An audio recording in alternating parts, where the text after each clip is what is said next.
नमस्कार विद्यार्थी मित्रांनो, सर्वप्रथम आपल्या सर्वांचे इन्फिनिटी अकॅडमीच्या यूट्यूब चॅनलवरती सहर्ष स्वागत. मी ऐश्वर्या रणसिंग. आज आपल्या समोर रिन्युएबल सोर्स ऑफ एनर्जी हा जो नगर परिषदेमध्ये आपल्याला सिलेबसमध्ये इन्क्लूड केलेला टॉपिक आहे, तर त्याबद्दल एक डिटेल इन्फॉर्मेशन किंवा एक डिस्कशन सेशन आपण म्हणूयात की या सब्जेक्टमध्ये काय अभ्यास करायचा आहे, कुठल्या गोष्टींना फोकस करायचा आहे, कुठे एमसीक्यू सॉल्व्ह करायचे, तर या सगळ्या गोष्टींबद्दल आपण आजच्या सेशनमध्ये डिस्कस करणार आहोत. चला तर मग आपण आजच्या सेशनला सुरुवात करूया. तर याच्या सगळ्यात पहिल्यांदा आपण सिलेबसमध्ये काय काय गोष्टी आपल्याला दिल्यात त्या जाणून घेऊयात.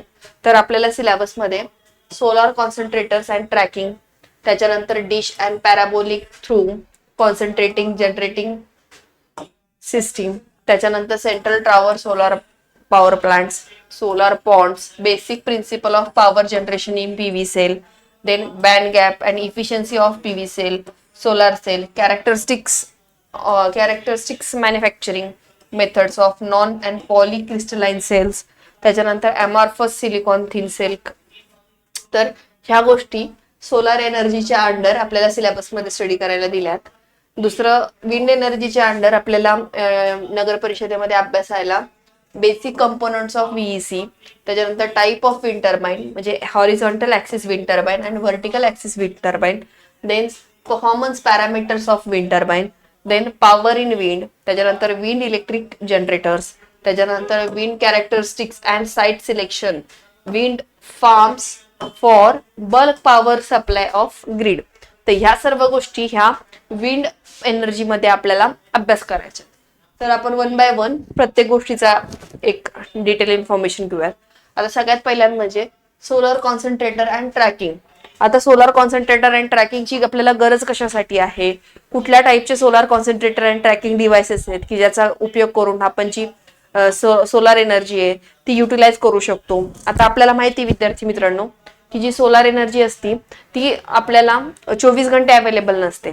आपल्याला डे अँड लाईट मध्ये सोलर एनर्जी मिळते, पण नाईटच्या वेळेला सोलर एनर्जी अवेलेबल नसती. तर अशा सिच्युएशन मध्ये डे मध्ये जी काही सोलर एनर्जी ती आपल्याला स्टोअर करायची गरज असते. सो अशा कंडिशनला आपल्याला सोलर कॉन्सन्ट्रेटर अँड ट्रॅकिंग डिव्हाइसची गरज पडते. तर आणि हे डिव्हाइस काय करतात की दिवसभरातली जी सोलर एनर्जी आहे ती ऍब्झॉर्ब करून ती स्टोरेज फॉर्म मध्ये स्टोअर करतात की जेणेकरून ती जेव्हा पण आपल्याला रिक्वायरमेंट असेल तेव्हा आपल्याला यूज करता येईल. तर आता त्याच्यामध्ये मग कुठकुठल्या टाईपचे डिश आणि parabolic through concentrating and generating system. मग आता त्याच्यामध्ये पॅराबॉलिक थ्रू कसा आहे, डिश टाईप कसे सोलार कॉन्सन्ट्रेटर आहे, त्याच्यानंतर लिनियर फेन्सल हे कसे यूज केलं जातं, त्याच्यानंतर सेंट्रल रिसिव्हर हे जे सोलार कॉन्सन्ट्रेटर्स आहेत तर मग त्याचं नेमकं स्पेसिफिकेशन काय, कुठलं कुठे यूज केलं जातं, प्रत्येकाची कॅपॅसिटी काय, तर असा सगळा पोर्शन हा या सेक्शन मध्ये अभ्यास करायचा आहे. Basically renewable source of energy हा खूप स्टॅटिक डाटावाला पार्ट आहे. याच्यामधला बहुतांश डाटा तुम्हाला ऍज इट इज तोंडपाठ करणं किंवा तुम्हाला माहिती असणं गरजेचं आहे. ज्यांचं पाठांतर वगैरे चांगला होल्ड आहे तर त्यांच्यासाठी हा सब्जेक्ट अवघड नाहीये, परंतु जे मुलं कॉन्सेप्च्युअल स्टडी करतात किंवा ज्यांचा जास्त होल्ड हा कॉन्सेप्ट क्लिअरिंग वरती असतो तर त्यांना ह्या स्टडीवर वारंवार रिव्हिजन देण्याची किंवा खूप वेळेस टॉपिक वाचायची गरज आहे की जेणेकरून तुमचे या विषयात मार्क्स जाणार नाहीत. कारण क्वेश्चन्स हे इझी लेवलनी बनतात आणि यासाठी जर तुमचं जे डिप्लोमाचं जे आपलं रिन्युएबल एनर्जीचं सोर्सचं पुस्तक होतं जे इंजिनिअरिंगला किंवा डिप्लोमाला आपण यूज केलेलं ते बुक या सब्जेक्टसाठी सफिशियंट आहे. तसेच ईएससी प्रिव्हियस इयरचे जे क्वेश्चन्स आहेत ना, तर ईएससी प्रिव्हियस इयरचे क्वेश्चन्स आहेत ना ते खूप चांगल्याने तुम्ही करा. आणि त्याच्या सोबतची त्यांनी डिस्क्रिप्शन दिलेलं आहे मेडीजीच्या बुकमध्ये आहे वाटतं. मेडीजीच्या बुकमध्ये रिन्युएबल सोर्स ऑफ एनर्जीचे काहीतरी 50 का 60 क्वेश्चन्स आहेत जे 17 पासून आतापर्यंत आलेले. So limited amount of questions आहेत आणि त्याची थेअरी सुद्धा त्याच्या बॅक साईडला त्यांनी प्रोव्हाइड केलेली आहे. सो ती थेअरी आणि एमसीक्यू हे या सब्जेक्टच्या प्रॅक्टिससाठी इनफ आहेत. आता नंतरचं आपलं काय आहे की central tower solar power plant. आता ह्याच्यामध्ये जे हेलिस्टॅट यूज केलं जातं तर हेलिस्टॅट काय यूज केलं जातं, सेंट्रल टॉवर म्हणजे काय असं वेगळं काही नाही की हे खूप साऱ्या प्रकारचे कॉन्सन्ट्रेटर आहेत, ते खूप large amount of bulk amount मध्ये ते इन्स्टॉल केले जातात आणि ते सर्व सोलार एनर्जी कॉन्सन्ट्रेट करून ते ह्या सेंट्रल टॉवरला ट्रान्समिट करतात. आता हे मी तुम्हाला खूप इझी लँग्वेज मध्ये सांगितलं, परंतु ह्याचं जे टेक्निकल स्पेसिफिकेशन आहे ते तुम्हाला जाणून घेण्याची गरज आहे आणि एक टेक्निकल लँग्वेजमध्ये ह्या गोष्टींचा अभ्यास करण्याची गरज आहे. कारण हा सब्जेक्ट असा आहे की तो आपल्याला चांगल्याने समजतो. म्हणजे सपोज तुम्ही एखाद्याला व्यवस्थित समजून जरी सांगितलं ना तरी तुम्ही सांगू शकता, परंतु जेव्हा टेक्निकल टर्म्स मध्ये ह्या गोष्टी कंडक्ट करायच्या राहतात किंवा त्याचं जेव्हा कॉम्बिनेशन टेक्निकल टर्म्स मध्ये किंवा टेक्निकल डेफिनेशन्स मध्ये येतं तेव्हा थोडंसं कन्फ्युजिंग हा टॉपिक होतो. कारण खूप सारा स्टॅटिक पार्ट असल्यामुळं एका पॉइंटला नेमका हा पार्ट पहिल्या सेक्शन मध्ये होता का दुसऱ्या सेक्शन मध्ये होतं हे थोडं जमनिंग होऊन जाते. सो खूप वेळेस हा टॉपिक तुम्ही चांगल्याने रिवाइज करा. आता सोलार पॉन्डचं नेमकं स्पेसिफिकेशन काय आहे. आता ही लोअर कन्व्हेक्टिव्ह झोन आहे तर त्याला लोअर कन्व्हेक्टिव्ह झोनच काय बोललंय. त्याच्यानंतर नॉन कन्व्हेक्टिव्ह झोन आहे मग त्याला तेच नाव का दिलंय. त्याच्यानंतर अप्पर कन्व्हेक्टिव्ह झोन आहे मग त्याला ते का नाव दिलंय. आणि पॉन्ड आपल्याला काय गरज होती सोलार पॉन्ड्स हे फ्रेम करायची आणि खरंच हे इफेक्टिव्ह आहे का, किती टक्के याची इफिशियन्सी आहे. तर ह्या सगळ्या गोष्टी तुम्हाला सोलार प्लांट मध्ये करायच्यात.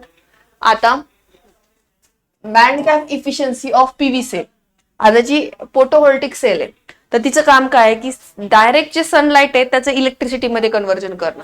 म्हणजे सूर्यापासून जी पण सनलाइट येते तर फोटोव्होल्टिक सेल त्याचं काम हे करतं की आलेल्या सनलाइटचं डिरेक्टली इलेक्ट्रिसिटीमध्ये मध्ये त्याला कुठल्याही फॉर्मची गरज नसते, तो डिरेक्टली सनलाइटचं इलेक्ट्रिसिटीमध्ये ट्रान्सफॉर्मेशन करतं. मग ते कसं करतं तर मग त्याचे काही बेसिक्स आहेत. तर बेसिक मध्ये काय आहे की बँड गॅप आणि इफिशियन्सी ऑफ पीव्ही सेल. मग आता त्याला एक्झॅक्ट कसं काय काम करतं, इफिशियन्सी ऑफ पीव्ही सेल म्हणजे नेमकं कसं कॅल्क्युलेट करायचं, त्याच्यानंतर बँड गॅपचं स्पेसिफिकेशन काय आहे, त्यानंतर सोलार सेल. आता पीव्ही सेल आणि सोलार सेल ह्या दोघांमध्ये फरक काय आहे, त्याच्यानंतर त्यांचे कॅरेक्टरिस्टिक्स, ते मॅन्युफॅक्चर कसं केलं जातं. त्याच्यामध्ये मग मोनो आणि पॉलिक्रिस्टलाइन सेल्स आहेत. मग मोनोक्रिस्टलाइन सेल्स आपण काय यूज करायचे, पॉलिक्रिस्टलाइन सेल्स काय यूज करायचे, दोघांपैकी इफेक्टिव्ह काय, असं कंपॅरिझन मध्ये तुम्हाला बेसिकली या टॉपिकचा अभ्यास करायचा. त्याच्यानंतर बेसिक आता हे विंड टर्बाईनचं झालं. आता आपण सोलार एनर्जी बद्दल सर्व इन्फॉर्मेशन घेतली. आता आपण विंड एनर्जी बद्दल इन्फॉर्मेशन घेऊयात.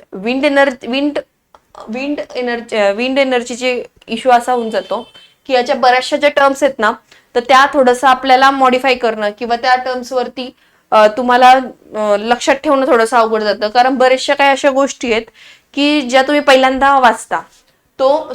हा विंड एनर्जीचा जो पण पार्ट आहे तो पण तुम्हाला चांगल्याने करणं गरजेचं आहे. कारण याच्यावरती क्वेश्चन्स खूप चांगल्या प्रकारे बनतात.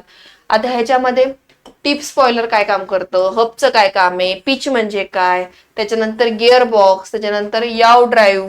मग ह्या याव ड्राईव्ह मध्ये कंपोनंट काय असतात, आता जनरेटरचं काम काय, इन्व्हर्टरचं काम काय, तर डायरेक्ट ग्रिड कनेक्शन काय यूज केलं जातं, त्याच्यानंतर नेसेलचं काम काय. तर हे सगळं बेसिक कंपोनंट मध्ये तुम्हाला विंड टर्बाईनच्या विंड एनर्जी मध्ये तुम्हाला अभ्यास करायचा आहे. आणि तसंच तुम्ही काय करा माहिती का, याचा एक टेबल बनवून ठेवा. इकडं कंपोनंट आणि इकडं त्याचं यूज किंवा त्याचे पॅरामीटर्स आणि त्याच्या शेजारी फॅक्ट्स, म्हणजे त्याच्यासाठी असणारे जे पण फॅक्ट्स आहेत, म्हणजे जे काही इफिशियन्सी वगैरे ते सगळे त्या गोष्टी. अशा प्रकारे जर तुम्ही विंड एनर्जीचा अभ्यास केला तर ते फायद्यात ठरेल. त्याच्यानंतर काय, आता टाईप ऑफ विंड टर्बाईन, त्याच्यामध्ये horizontal axis wind turbine, vertical axis wind turbine, त्याच्यानंतर त्याचं performance parameters of wind turbine. तर हॉरिझॉन्टल ऍक्सिस विंड टर्बाईन म्हणजे काय की जो विंड जे ही ऍक्सिस आहे टर्बाईनची ती हॉरिझॉन्टल असते, व्हर्टिकल मध्ये ही ऍक्सिस व्हर्टिकल असते. आता ह्याच्यामध्ये पण मग नॅसेलचं काय काम आहे, टॉवर कशासाठी यूज केलं जातं, gear box, generator, rotor belt, त्याच्यानंतर रोटर बेल्ट ड्रायमीटर, मग यांचे पॅरामीटर्स काय, मग त्याची हाईट किती केली जाते, मग हॉरिझॉन्टल यूज केव्हा करायचं, काय कॅपॅसिटी पर्यंत हॉरिझॉन्टल इफिशियंट आहे, काय कॅपॅसिटी नंतर हॉरिझॉन्टलची इफिशियन्सी डाऊन होऊन जाते, किंवा जे परफॉर्मन्स कॅरेक्टरिस्टिक्स आहेत त्याच्या सर्व डिटेल इन्फॉर्मेशन. तसंच व्हर्टिकल साठी पण जनरेटर, गिअर बॉक्स, याची पोझिशन काय. आता खूप एक्झामला जे जनरेटर, गिअर बॉक्स याची पोझिशन्स वरती पण क्वेश्चन्स विचारतात. हॉरिझॉन्टल मध्ये कुठे आहे आणि ह्याच्यामध्ये कुठे आहे, त्याच्यानंतर नॅसेल कुठे असतो, त्याच्यानंतर रोटरची हाईट आणि रोटर डायमीटर. तर ह्या सगळ्या गोष्टी तुम्हाला कंपॅरिझन बेसिस वरती अभ्यास करायच्यात HAWT आणि VAWT मध्ये. तर कंपॅरिझन बेसिसनी तुम्ही याचा अभ्यास करा. त्याच्यानंतर पॉवर इन विंड.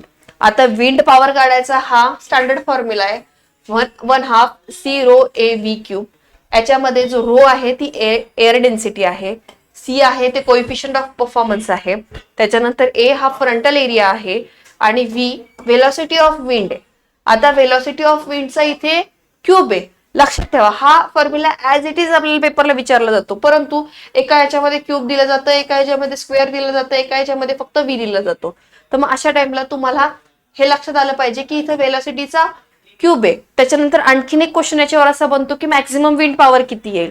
म्हणजे हा काही स्टॅटिक डाटा आहे की मॅक्झिमम विंड पॉवर, त्याचा फॉर्म्युला किंवा त्याची मॅक्सिमम विंड पॉवरची व्हॅल्यूज किती आहे. तर ह्या सगळ्या गोष्टी पॉवर ऑफ विंड मध्ये तुम्हाला लक्षात ठेवायच्यात. आता काय की wind characteristics and site selection, wind site selection, then wind farms for bulk power supply to grid. आता विंड कॅरेक्टरिस्टिक्स काय पाहिजे की जेव्हा आपल्याला एखाद्या जागेवरती विंड टर्बाईन टाकायचं तर त्यावेळेस विंड कॅरेक्टरिस्टिक्स काय पाहिजे, तर ॲक्युरेट विंड स्पीड पाहिजे, त्याच्यानंतर सफिशियंट एरिया पाहिजे, त्याच्यानंतर अप्रोप्रिएट ग्राउंड कंडिशन पाहिजे, त्याच्यानंतर काय पाहिजे ऍक्सेस टू इलेक्ट्रिक ग्रिड, त्याच्यानंतर काय पाहिजे की feasibility to access for normal load, त्याच्यानंतर काय पाहिजे सुटेबल ट्रेन्स अँड